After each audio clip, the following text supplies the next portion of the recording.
சாய்ராம் வணக்கம். இப்போ நம்ம செய்ய போகிற சாப்பாடு நம்ம சாய்பாபா கோயிலுக்கு வெஜிடபிள் பிரியாணி தான் செய்ய போகிறோம். அதுக்கு தேவையான அடுப்பை பற்ற வச்சாச்சு, தேவையான அளவு எண்ணெய் ஊற்றியாச்சு. நம்ம ஒரு மூட்டை அரிசி போட போகிறோம். சாய்ராம்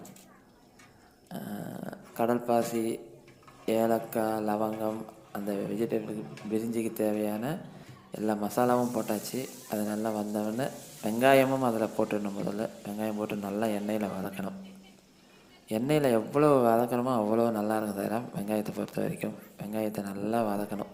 அது கூட கொஞ்சம் பச்சை மிளகாய் சேர்த்துடணும். பச்சை மிளகாய் போட்டு அதையே நல்லா எண்ணெயில் வதக்கணும். பார்த்திங்கன்னா தெரியும், எண்ணெயில் போட்டு நல்லா வதக்கி எடுக்கணும். அதை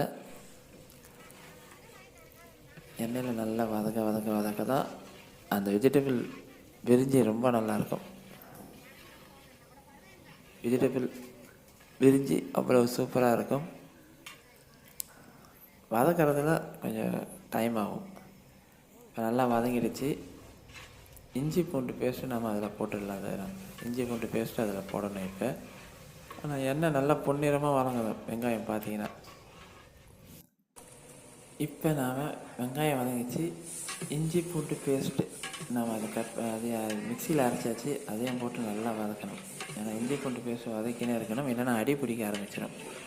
நல்லா எண்ணெயில் நல்லா வதக்குங்க. அது வதக்கி கொஞ்சம் நல்லா வதங்கினோடனே தான் நாம் அதுக்கப்புறமா அதில் கொஞ்சம் தக்காளியை போடணும். இப்போ கொஞ்சம் நல்லா வதங்கிடுச்சு. இப்போ தேவையான அளவு நம்ம தக்காளியை கொட்டி அதையே நல்லா வதக்கணும்.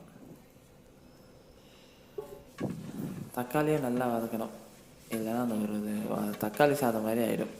எண்ணெயில் நல்லா வதக்க கொஞ்சம் தேவையான அளவு உப்பு இதில் போடணும். இப்போ ஏன் காரணம்னா தக்காளி சீக்கிரமாக வதங்கிடும் உப்பு நீங்கள் இப்போ போட்டிங்கன்னா. நல்லா வதங்கிடுச்சு பாருங்கள். நல்லா அழகாக எண்ணெயில் அந்த பதம் வந்துடுச்சு. நமக்கு பார்க்கும் போதே தெரியும். அது வரைக்கும் கலரிக்கிட்டே இருக்கணும். கலர் இல்லைன்னா நீங்கள் என்ன ஆகணும், அடி பிடிக்கும். இஞ்சி பூண்டு பேஸ்ட்டு என்ன அடியெல்லாம் அடியில் போய் அடி பிடிக்க ஆரம்பிச்சு தீயிற மாதிரி வாசனை வந்துடும். தீயிற வாசனையே வரக்கூடாது. இப்போ கொஞ்சம் மில் மேக்கர் அதில் போட்டுட்டோம்.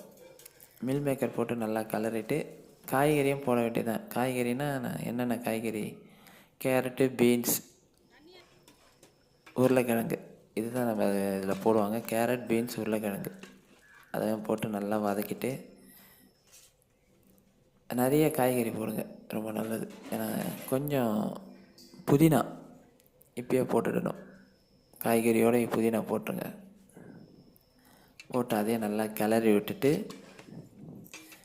தண்ணி 1 கிலோவுக்கு 1.5 கிலோ தண்ணி ஊற்றணும் நாம். அதை மட்டும் ஞாபகம் வச்சுங்க. கொஞ்சம் பிரிஞ்சி மசாலா போடணும். வெஜிடபிள் பிரிஞ்சி மசாலா அதையே அதில் போட்டு நல்லா கலக்கிட்டுட்டு இதில் நம்ம தண்ணி 1 கிலோ அரிசிக்கு 1.5 கிலோ தண்ணி, 1க்கு 1.5ன்னுவாங்க, அந்த கணக்கில் வைக்கணும். அப்போ தான் நல்லாயிருக்கும் சாப்பாடு. புதினா திரும்பவும் கொஞ்சம் போட்டுருங்க. ஏன்னா புதினா நல்லா வாசனையாக இருக்கும். வெஜிடபிள் பிரிஞ்சிக்கு கொஞ்சம் புதினா நிறைய போட்டால் நல்லாயிருக்கும். நல்லா போட்டுட்டு நல்லா கிளறிட்டிங்கன்னா இந்த வாசனையே உங்களுக்கு பிரிஞ்சி வாசனை அவ்வளோ நல்லா வரும். இப்போ கொஞ்சம் தேவையான அளவு கொஞ்சம் உப்பு இப்பயும் போட்டுக்கணும். இப்போ தண்ணி ஊற்ற வேண்டியது தான். தரோம் 1க்கு 1.5 அளவு கரெக்டாக. நீங்கள் தண்ணி அளவு கரெக்டாக இருக்கணும். அதிகமாகவும் ஆகக்கூடாது, குறையவும் இருக்கக்கூடாது. நல்லா ஞாபகம் வச்சுங்க. அதிகமாக ஆகக்கூடாது, குறையவும் கூடாது. 1க்கு 1.5 நம்ம ஊற்றணும் தண்ணி. 1க்கு 1.5 தண்ணி ஊற்றிடணும். அப்போ தான் நல்லாயிருக்கும்.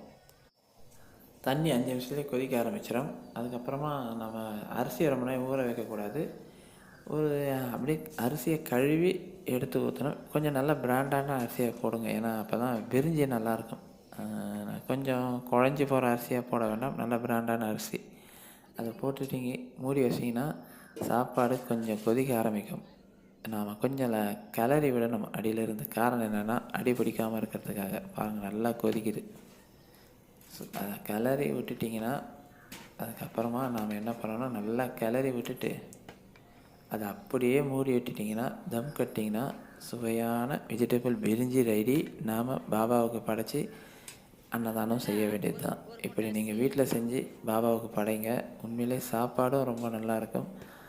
அப்பாவும் ரொம்ப சந்தோஷமாக சாப்பிடுவார். சுவையான வெஜிடபிள் பிரிஞ்சி ரெடி ஆயிடுச்சு. சாய்ராம். நீங்கள் வாரம் ஒரு முறை இப்படி செஞ்சு வியாழக்கிழமை பாபாவுக்கு படைங்க. ஓம் சாய்ராம்.